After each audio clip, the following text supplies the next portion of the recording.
I gave my daughter control of my $800K savings. She chose her husband over me, so I took everything back. It wasn't the money, not really, though that $800,000 was everything I had left after the market tanked and then the divorce. It was the principle of it all, the quiet, insidious way they thought they could just use me. I sat at the head of my polished mahogany dining table, the one I'd bought with my own sweat and tears back when Daniel and I were just starting out, before the sprawling house in the suburbs and the country club memberships and the carefully constructed facade of the perfect American family. Now, the table felt cold, vast, and empty. Across from me sat my daughter, Sarah, her eyes fixed on her plate, as if the delicate floral pattern held all the secrets of the universe. Beside her, Mark, her husband, radiated a practiced calm, the kind that always put my teeth on edge. He was always so good at playing the part, the devoted son-in-law, the successful businessman, the pillar of the community. He even wore the same shade of navy blue suit he'd worn to every family gathering for the last 5 years. Consistency. He had that in spades. I remembered that Thanksgiving. It was the one after Dad died. Sarah had just announced they were expecting, and the air in the room was thick with a forced, saccharine joy that felt almost suffocating. I'd just finalized the divorce, a brutal, soul-crushing affair that left me feeling like a hollowed-out shell. Daniel, bless his conniving heart, had played the victim so expertly, and the judge, bless her naive soul, had bought it hook, line, and sinker. My lawyer had warned me, "He's good, Eleanor, real good. He knows how to work the system." I hadn't listened. I thought love, or what I mistook for love, would somehow shield me. Foolish, so foolish. So the $800,000 became my nest egg, my security blanket, my testament to surviving. And Sarah, my bright, beautiful Sarah, was the one I trusted to safeguard it. I'd watched her grow up, seen her navigate the treacherous waters of adolescence with a grace I'd never possessed.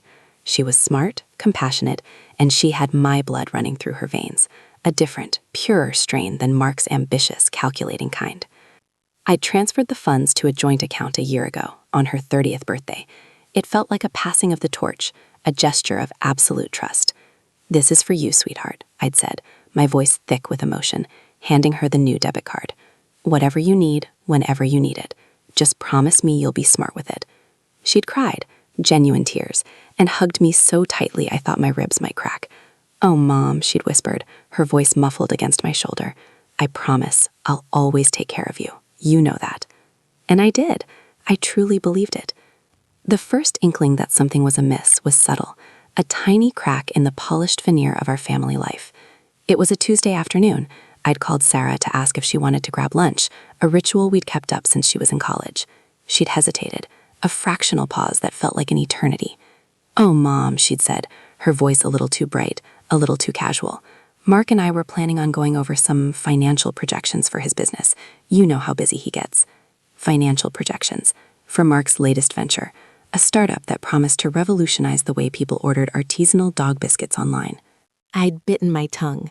I knew Mark's ventures had a history of fizzling out, leaving him with a trail of disgruntled investors and me with a quiet dread that Sarah would be left to pick up the pieces. "Maybe another day?" I'd offered, trying to keep the disappointment from seeping into my voice. "Of course, Mom," she chirped, the relief evident. "We'll schedule something soon." The soon never came. Then came the requests. Small at first. "Mom, could you possibly spot us a little for the landscaping? The estimate came back higher than we expected." And then more direct. "Mom, we're looking at a new SUV, and the down payment is a bit steep. Do you think maybe you could help us out a bit with that? Just a loan, of course." A loan from my nest egg. My hard-earned money, meant for my twilight years, being funneled into their ever-expanding lifestyle. I'd given her money, of course. I loved my daughter. But each time, a little piece of my trust chipped away. The joint account felt less like a shared resource and more like a personal ATM for Mark and his ambitions. The real turning point, the moment the ice truly began to crack, happened at Christmas. It was a snowy Saturday morning, the kind that made the Hallmark Channel movies seem plausible. I'd arrived at their sprawling colonial, the one they'd bought 2 years prior, the one that still had that faint, lingering scent of fresh paint and unrealized dreams. The tree was a majestic Douglas fir, draped in shimmering baubles and twinkling lights. Sarah was bustling in the kitchen, the aroma of gingerbread and cinnamon filling the air. Mark was in the living room, dressed in a cashmere sweater, scrolling through his phone. He barely looked up.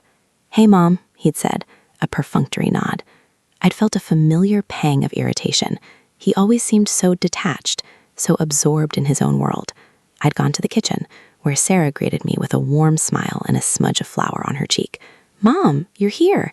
Grab some coffee. I just brewed a fresh pot."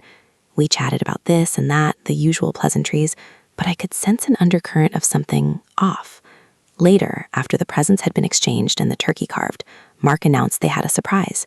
"Sarah and I," he began, his voice booming with false humility, "have decided to invest in a fantastic new opportunity. It's a guaranteed return, Mom, absolutely guaranteed. We're putting down a significant chunk of capital, and we're expecting it to more than double in the next 6 months." He beamed at Sarah, who offered a shy, almost apologetic smile. My stomach did a slow, sickening roll. "Invest?" I asked, my voice tighter than I intended. "Where?" Mark waved a dismissive hand. "Oh, it's a private equity fund, very exclusive. Mark has all the details," Sarah said quickly, her eyes flickering nervously towards her husband. "It's a bit complicated, Mom, but it's going to set us up for life. Set them up for life. My life savings, my $800,000. I felt a cold dread creep up my spine. "Mark," I said, forcing a smile, Did you use the joint account for this?" Silence. A heavy, oppressive silence descended upon the room. Sarah's face paled. Mark finally looked up from his phone. His eyes narrowed, a flicker of something hostile in their depths. "Well, Eleanor," he said, his voice dangerously low, "we needed to make a significant move." Sarah agreed. It was the logical next step. We're building our future. "Sarah agreed?" I echoed, my gaze fixed on my daughter. She looked away, her shoulders slumping. "Mom, Mark said it was the best way to make the money grow. He said it was for us, for our future." Her voice trembled. "But it's my money, Sarah." The words were out before I could stop them. The air crackled with unspoken accusations. "It's our money now, Mom," Mark interjected, his tone sharp, dismissive. "Sarah is my wife. What's hers is mine, and what's mine is hers. We're a team. A team." He was a parasite, and she was his host. My heart ached with a betrayal so profound it felt like a physical blow. I had given them the keys to my kingdom, and they had already plundered the treasury. I stood up, my legs feeling unsteady. The festive cheer of the room evaporated, replaced by a chilling animosity. "I see," I said, my voice barely a whisper. I didn't yell. I didn't cry. A strange, cold calm settled over me. I walked out of the house that Christmas afternoon, leaving behind the scent of pine needles and the wreckage of my trust. The snow, which had seemed so beautiful earlier, now felt like a shroud. I drove home in silence. The image of Sarah's averted gaze burned into my memory. The $800,000 wasn't just money anymore. It was a symbol of everything I'd worked for, everything I'd believed in, and everything they had so carelessly discarded. I had trusted her, my own flesh and blood, and she had chosen him, the man who saw my nest egg as nothing more than a stepping stone for his insatiable ambition. The silence in my car was deafening, but in that silence, a new resolve began to harden within me. They had made their choice, and now I would make mine. The days that followed were a blur of numb disbelief and simmering anger. I avoided their calls, their texts. Sarah tried at first. Texts like, "Mom, are you okay?" and "Please call me, I miss you." I ignored them. I couldn't bear to hear her voice, to hear the practiced apologies that would inevitably follow, apologies offered not out of genuine remorse, but out of a desperate need to placate me and reclaim access to the funds. Mark, predictably, didn't bother. He'd made his move, secured his prize, and whatever I felt was irrelevant. I spent my evenings staring out the window, the city lights a distant, indifferent glow. I replayed every conversation, every interaction, searching for the signs I'd missed. Was I naive? Blinded by my love for my daughter? Or was this always Mark's plan? A slow, calculated manipulation of the woman he'd married and the mother she adored. The $800,000 was gone, swallowed by Mark's latest ill-conceived venture, a venture he'd pitched as a sure thing, a guaranteed golden goose.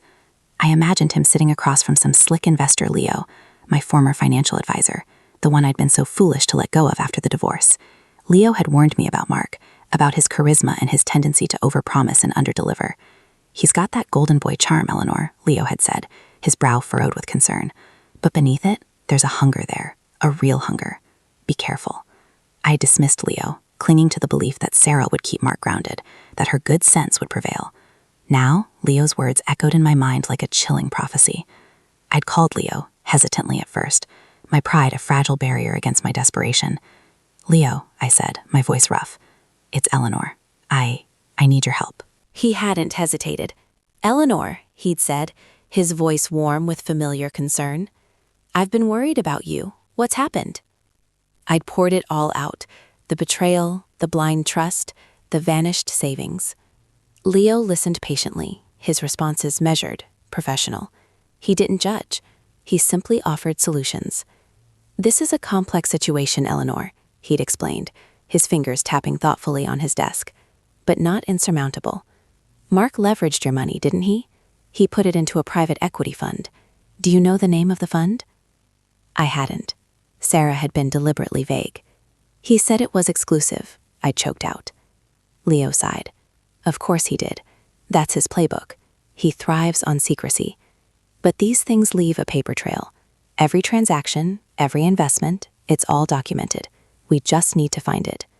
He spent days digging, his team working tirelessly. I waited, a knot of anxiety tightening in my chest with each passing hour. I envisioned Mark and Sarah living lavishly on my dime, their laughter echoing in the grand house I'd helped them afford. The humiliation burned. To have my own daughter choose her husband's fleeting ambitions over my security, over the trust I'd placed in her, was a degradation I hadn't anticipated. I remembered Sarah's graduation party, the pride I'd felt as she accepted her diploma, her dreams laid out before her like a sun-drenched highway. Where had that bright, ambitious girl gone, replaced by a subservient echo of her husband's desires? The silence from Sarah grew louder, more ominous. No more tentative texts, no more guilt-written voicemails, just emptiness. It was as if she'd been swallowed whole by Mark's world, leaving behind a phantom limb of my daughter. Then Leo called. His voice was different, sharper, more confident. "Eleanor," he said, a hint of grim satisfaction in his tone. "I've got it. It's called Apex Capital Growth Fund. And guess who the primary investor is, alongside your funds?" I held my breath. "Mark Davenport." Of course. It was always about him. "And the guaranteed return?" I asked, my voice dripping with sarcasm. "Apparently guaranteed is a relative term in Mark's vocabulary," Leo said dryly. "The fund has experienced significant liquidity issues. They're frozen. Your $800,000 is tied up. It's not lost, not yet, but it's inaccessible. And Sarah, she signed off on it. She authorized the transfer." He paused. She knew, Eleanor. She knew what she was doing. The confirmation hit me like a physical blow. My daughter, my own Sarah, had knowingly participated in the systematic draining of my life savings. The humiliation turned to a cold, hard rage. It wasn't about the money anymore. It was about the deliberate act of betrayal, the calculated deception. They had underestimated me. They thought I was a senile old woman, easily manipulated. They thought my love for my daughter would render me powerless. They were wrong. Very, very wrong. Leo laid out the options. Legal action was possible, but costly and time-consuming. He also mentioned something about the terms of the joint account, the fine print I'd so carelessly glossed over in my eagerness to trust Sarah. There was a clause, buried deep within the agreement, that stated if one party acted in a manner deemed detrimental to the account's assets, the other party had the right to take remedial action. Remedial action. The words sparked a dangerous, exhilarating idea in my mind. I looked at the pristine white envelope Leo had sent me, the one containing copies of the Apex Capital Growth Fund prospectus and Sarah's signature authorizing the transfer. I traced the signature with my fingertip. Her signature. The signature of a traitor. The thought of her, blissfully unaware of the storm I was about to unleash, made a grim smile spread across my face. I closed my eyes, picturing Mark's smug face, Sarah's downcast eyes. They had taken everything. Now it was time for me to take it back, and then some. The night was long, And as I lay in bed, the silence of my apartment no longer felt empty, but pregnant with anticipation. They thought they had won. They had no idea what they had truly unleashed.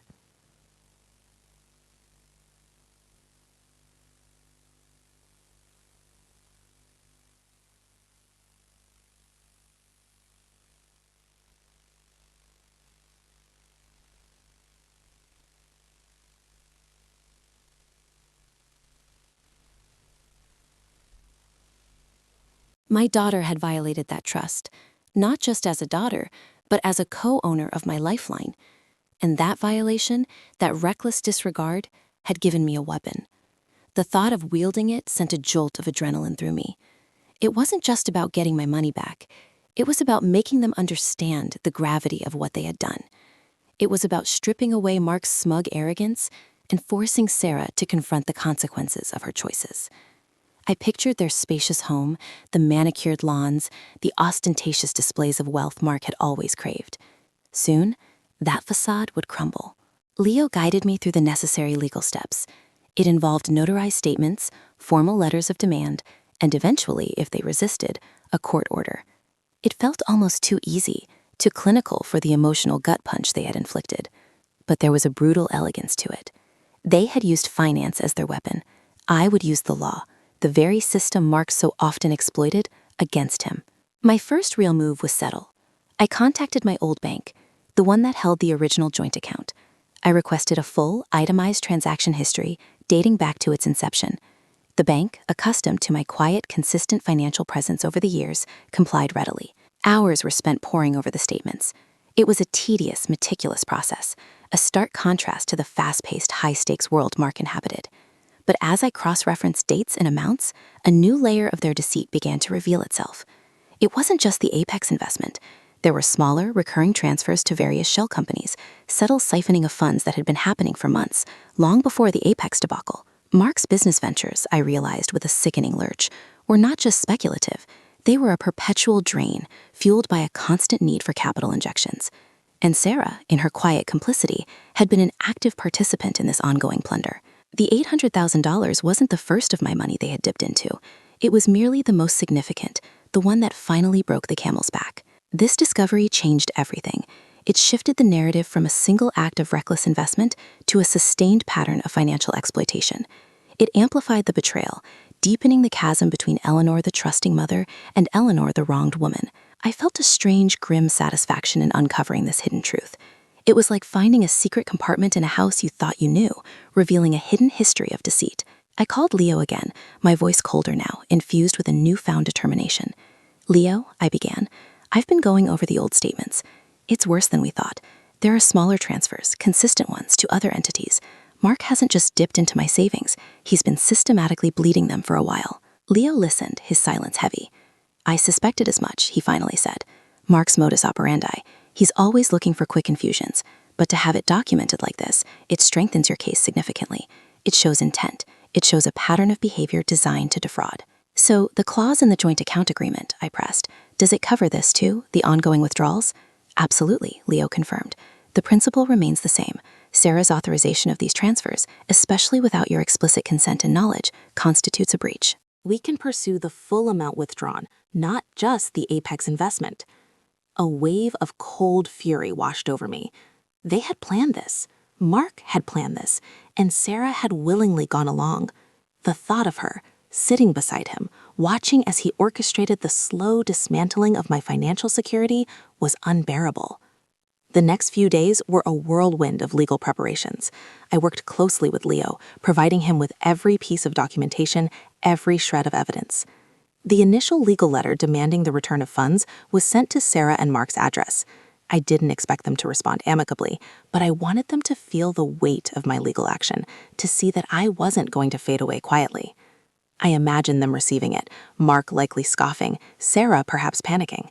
I pictured them sitting at their polished dining table, the same kind I owned, the same kind that had once symbolized family unity, now the stage for their undoing.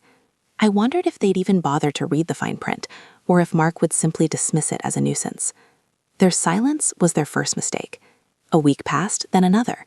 No response, no acknowledgement. It was precisely the kind of arrogant dismissal I had anticipated. Mark, I presumed, was too busy trying to salvage what he could from the Apex implosion, and Sarah too cowed by his authority, or perhaps too afraid to confront him. This prolonged silence, however, gave me the leverage I needed. Leo advised that the next step was to file a formal lawsuit. As he prepared the necessary paperwork, I found myself in a strange state of calm. The raw emotion of betrayal had subsided, replaced by a chilling pragmatism. I was no longer a victim, I was a strategist. The day the summons was officially served to them was the day the quiet storm finally broke. I didn't witness it myself, Leo handled that, but I received a call from him later that evening. They received it, he said, his voice matter-of-fact. Mark's reaction was theatrical, from what the process server relayed. Sarah seemed more subdued. He demanded to know how you found out, how you could possibly challenge him. I allowed myself a small, grim smile. He underestimated me, I said. Both of them did. The lawsuit was the catalyst. Suddenly, the carefully constructed world of Sarah and Mark was under scrutiny. The news, I knew, would spread like wildfire through their social circles. The whispers would begin. The judgment of their peers, the very thing Mark valued so highly, would start to turn. The first direct confrontation came not from Mark, but from Sarah. She called me, her voice trembling, laced with a desperation I hadn't heard in months. "Mom," she began, the word of fragile plea. "What are you doing? Mark is furious. He says you're ruining everything. He says you're trying to destroy us." Her voice cracked. "Mom, please, we can talk about this. You don't need to do this." The shift in her tone, from the entitled daughter who had helped herself to my savings to a pleading child begging for mercy, was striking. It was a desperate attempt to revert to the old dynamic, the one where I was the benevolent mother and she was the innocent recipient of my generosity. "Talk about what, Sarah?" I asked, my voice devoid of warmth. "About how you and Mark systematically drained my accounts? About how you stole my security, my future? There's nothing left to talk about. The conversations happened over the past year." You just chose not to listen. "But it wasn't like that, Mom," she cried, her voice escalating. "Mark said it was an investment. He said it was for us, for our future. He made it sound so good. And I thought you trusted me." The guilt was finally surfacing, a bitter tide. But it was too little, too late. "I did trust you, Sarah," I said, the words heavy with sorrow. "And you shattered that trust. You chose him, his ambition, his recklessness, over me. Over the years of my life I poured into building that nest egg. You didn't invest, Sarah. You participated in a theft." I could hear her gasping for breath on the other end of the line. "Mom, please. Mark says if we lose this, everything will be gone. The house, everything." The panic in her voice was palpable. This was the moment of reckoning. The carefully constructed edifice of their life, built on a foundation of my money and Mark's ambition, was beginning to crack. "And whose fault is that, Sarah?" I asked, my voice a low, dangerous murmur. "You made your choice. You stood by him. You signed the papers. Now you live with the consequences." I didn't offer comfort. I didn't offer forgiveness. The legal process would unfold, and it would be messy, public, and devastating. I was playing a long game, a game they had started, and I intended to win. As I hung up the phone, the silence that followed was not empty. It was filled with the quiet hum of justice being served, the slow, inexorable grind of the legal system, and the dawning realization on Sarah's face that her choices had consequences far beyond anything she or Mark had ever imagined. The next move, I knew, would be theirs, and whatever it was, it would be a reaction, not a strategy. I had taken control. The silence after that call stretched, thick and suffocating. It wasn't the silence of peace, but the heavy, pregnant pause before a storm. I sat in my quiet living room, the same one where holidays used to feel warm and full of genuine laughter, now echoing with the hollow memory of betrayal. Sarah's panic had been raw, a desperate scramble to reclaim a narrative she no longer controlled. But even in her fear, there was a hint of Mark's influence, the subtle redirection of blame, the desperate plea for me to revert to the mother who smoothed things over, who forgave easily. It was a testament to how deeply they had underestimated me, how consistently they had mistaken my maternal instinct for weakness. They saw my forgiveness as an open tab, my love as an inexhaustible resource. They were wrong. Leo had explained the process: the lawsuit, the discovery phase, the depositions, the potential settlement, or the trial. Each step was a deliberate, calculated move designed to dismantle their carefully constructed world, brick by painstaking brick. The discovery phase was where the real skeletons would tumble out. Mark's financial dealings, his boasts about his business acumen, his supposed genius, it would all be laid bare under the unforgiving glare of legal scrutiny. And Sarah, his silent partner, would be exposed right alongside him. The Apex Capital Growth Fund was just the tip of the iceberg, a flashy, cataclysmic mistake that had inadvertently illuminated a much larger, darker pattern of exploitation. The smaller recurring transfers Leo had uncovered, the ones that had made my blood run cold, would now become the focus. These weren't just questionable investments. They were evidence of a sustained, deliberate siphoning of funds, a slow bleed that had been going on for years. The legal documents themselves felt like weapons. Each clause, each paragraph, was a carefully honed blade, ready to sever the financial ties that had bound me to them. I reread the joint account agreement, the document that had once seemed like a sensible precaution, now a declaration of war. It was clear. Sarah's actions, her unchecked authorization of transfers to speculative ventures, and her complicity in the systematic withdrawal of funds constituted a material breach of the agreement. She had jeopardized the purpose of the account, which was my financial security, and in doing so had forfeited her claim to a significant portion of those assets. It wasn't just about the $800,000. It was about everything. I received another call a few days later, this time from Mark. His voice, when he spoke, was a distorted echo of his former charm, laced with a brittle edge of pure fury. "Eleanor," he began, the way he always did when he wanted to sound reasonable, "we need to talk. This lawsuit, it's insane. You're going to destroy us. You're going to ruin Sarah's life, your granddaughter's life. Is that what you want?" He was attempting to play the victim, to leverage my love for my granddaughter, Lily, against me. It was a desperate, predictable tactic. "Mark," I replied, my voice surprisingly steady, "the destruction has already occurred. It happened when you and Sarah decided my savings were yours for the taking. It happened when you encouraged her to sign away my financial future for your speculative ventures. The lawsuit is merely the consequence of your actions, not the cause." "This is business, Eleanor," he snapped, his veneer of civility cracking. "You don't understand these markets. Apex was a calculated risk. Sometimes they pay off, sometimes they don't. You're letting your emotions get the better of you." "My emotions?" I asked, a low laugh escaping my lips. It wasn't a laugh of amusement, but of cold disbelief. "Mark, the business you're referring to involved me handing over my life savings, money I worked my entire career for, money I intended to use for my retirement, for my security. And you didn't just risk it, you squandered it. And Sarah, my own daughter, gave you the green light. Where was the business in that?" "She believed in me," he retorted, his voice rising. "She trusted me, just like you used to." "Trust," I said, the word hanging in the air between us, heavy with the weight of its violation, "is earned, Mark. It's not given on blind faith, especially when it involves another person's livelihood. And Sarah chose to break that trust. She chose your ambition over my well-being. Now, you want to talk about business? Let's talk about the discovery process. Let's talk about your offshore accounts, your shell companies, the paper trail that leads directly back to you and Sarah's complicity. Let's talk about the legal ramifications of fraud and embezzlement." He was silent for a moment, the sound of his breathing ragged. "You can't prove any of that," he finally spat out, a desperate bluff.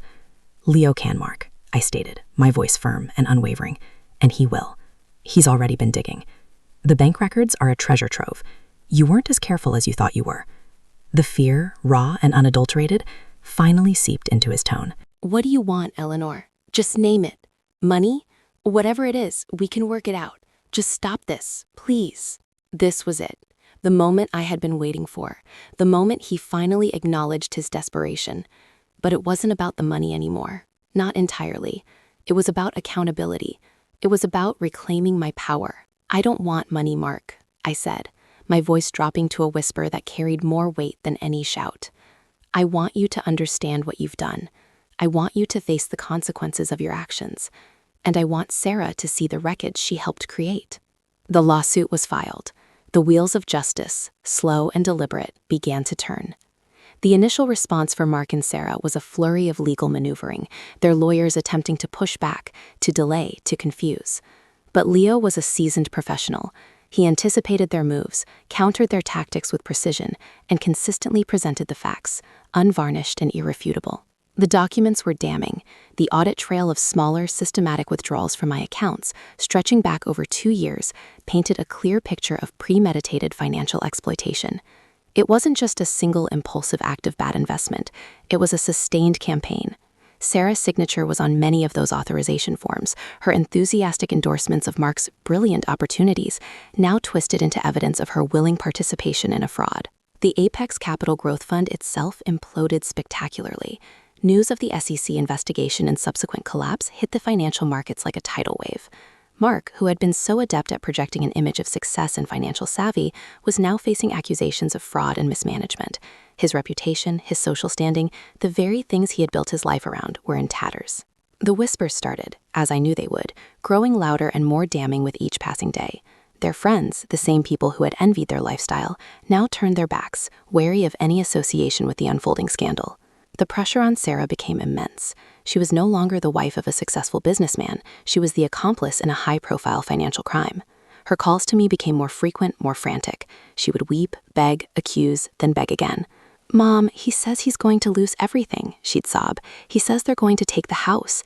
Lily, what about Lily? How will she ever recover from this?" "Sarah," I'd reply, my voice weary but firm, "the consequences you're facing are not a punishment from me. They are the direct result of the choices you and Mark made. You chose to believe his promises over my well-being. You chose to sign away my security for his ambition. Now you have to live with that. You have to face what you've done." "But I didn't know," she'd cry, her voice cracking. "He told me it was safe. He said it was just a temporary loan. He made it sound like we were just borrowing from a joint account. He never told me it was your life savings until it was too late." "And you believed him?" I'd ask, my voice laced with a sorrow that cut deep in anger. "Sarah, you're an intelligent woman. You're educated. You knew the Apex Fund was volatile. You knew Mark was constantly chasing the next big score. Did you really believe that dipping into my accounts, repeatedly, without my explicit consent, was just a casual loan?" Or did you choose to believe what you wanted to believe because it made your life easier? Because it fit the narrative of success Mark was selling? The truth, raw and ugly, hung between us. She had chosen willful ignorance. She had chosen to be a passive bystander, then an active participant in the dismantling of my financial life. The depth of her complicity was chilling. The turning point, the moment where the scales truly tipped, came with the discovery of Mark's hidden assets. Leo's investigation unearthed a complex web of offshore accounts, real estate holdings under pseudonyms, and investments that Mark had meticulously concealed. These weren't just assets. They were proof of his intent to defraud, his foresight in planning for a potential downfall, and his arrogance in believing he could get away with it. He had been systematically siphoning funds, not just from me, but from other sources as well, hiding them away while projecting an image of financial distress. The court documents were unsealed. The details were horrifyingly precise. Mark had transferred substantial sums into an offshore trust, funded by the very money he had taken from my accounts and from others. Sarah's name was not directly on these accounts, but the pattern of transfers, the timing, and the nature of the investments clearly linked them to his activities. She had been a willing participant in the initial acquisition of the funds, and her subsequent silence and inaction were damning. The day the final judgment came down was not a day of triumph, but a profound, quiet reckoning. The court, faced with the overwhelming evidence of Mark's fraud and Sarah's complicity, ruled in my favor. Not only was I awarded the return of all funds withdrawn from my accounts, including the $800,000 lost in Apex, but additional damages were assessed due to the prolonged exploitation and emotional distress. Furthermore, a significant portion of Mark's hidden offshore assets, identified by Leo's investigation, were ordered to be liquidated and used to satisfy the judgment. The news hit their world like a bomb. Mark, the man who had always projected an aura of control and invincibility, was facing financial ruin. His empire, built on a foundation of deceit, crumbled. The carefully curated image of success was shattered, replaced by the stark reality of a man exposed as a fraud. Sarah, the woman who had stood by his side, now found herself facing the same fate. The house, the cars, the designer clothes, it was all gone, or about to be. I didn't attend the final hearing. I didn't need to. Leo called me afterwards, his voice calm and professional, but with an underlying note of satisfaction. "It's done, Eleanor," he said. "The judgment is final. They'll be liquidating assets immediately. It will take some time for everything to be processed, but you will get your money back, and more." "And Sarah?" I asked, my voice barely a whisper. She's facing the consequences," Leo replied, choosing his words carefully. The court acknowledged her role. While Mark bears the brunt of the fraud charges, her complicity is undeniable. She'll be responsible for a portion of the repayment, and the impact on her future is significant. The weight I had carried for so long began to lift, not with a joyous burst, but with a slow, steady release. It wasn't about gloating or seeing them suffer. It was about reclaiming my life, my security, my dignity. It was about demonstrating that actions have consequences, that betrayal, no matter how cloaked in familial affection, ultimately leads to destruction. I walked through my house that evening, the silence no longer heavy with resentment, but with a quiet peace. The photographs on the mantelpiece, Sarah as a child, Lily as a baby, were no longer monuments to a shattered past, but reminders of a love that had been twisted and exploited, a love that had ultimately been betrayed. I still loved Sarah, in a way, a love tinged with profound disappointment, with the ache of a broken bond. But the illusion was gone. The mother who would sacrifice everything for her children had been replaced by a woman who had fought for her own survival, who had refused to be a victim. The money would come back. My retirement was secure again. But the real victory wasn't financial. It was the reclamation of my own agency. It was the knowledge that I had faced down a profound betrayal, that I had stood up for myself, and that I had emerged stronger. The emotional scars would remain, a permanent testament to the pain, but they were no longer wounds. They were simply part of my story, the story of a woman who had lost everything, and in the fight to reclaim it, had found herself. The last exhale, deep and steady, was not of relief, but of quiet, unyielding strength. I was free.